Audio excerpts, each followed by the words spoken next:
Началась реконструкция мемориального комплекса Хуазот-Кашмыш. Ранее на объекте проводили ремонт по поручению главы республики. Теперь же глобальные перемены финансирует Сафмар Микаила Гуцериева. Какие изменения ожидает исторически значимый для ингушского народа памятный объект, расскажет Зелимхан Калоев. Грандиозный проект благотворительного фонда Сафмар Микаила Гуцериева по реконструкции всех кладбищ республики продолжается. Буквально 3 дня назад начался ремонт на мемориале памяти жертв осени 1992 года Хуазот-Кашмыш. Первая задача рабочих – демонтаж старой ограды, облицовочного камня и брусчатки.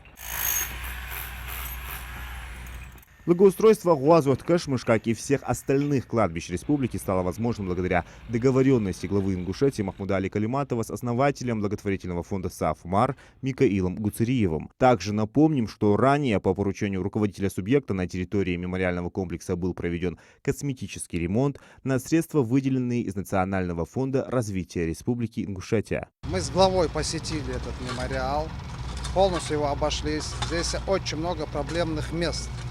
На мемориале был провал забора,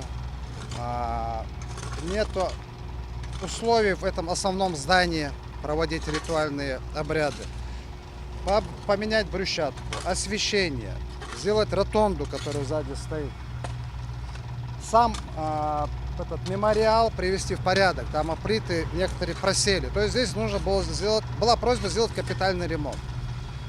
Как вы видите, здесь сейчас генеральный подрядчик пришел, работы идут, демонтажные, вернее, работы идут.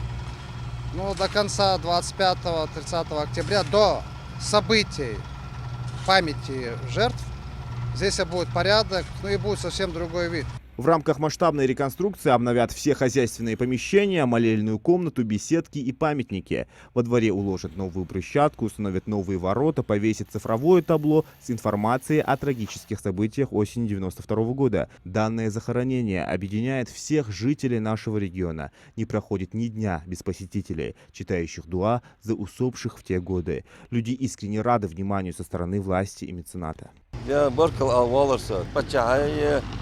Гуцери Микаили, Бог бежлах.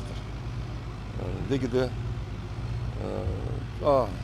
ты хочешь не то дежлах, Работы планируют завершить до конца текущего года. Отметим, что всего в 2023 году на средства благотворительного фонда Сафмар благоустроит 40 кладбищ по всей Ингушетии. 33 из них мусульманских и 7 христианских.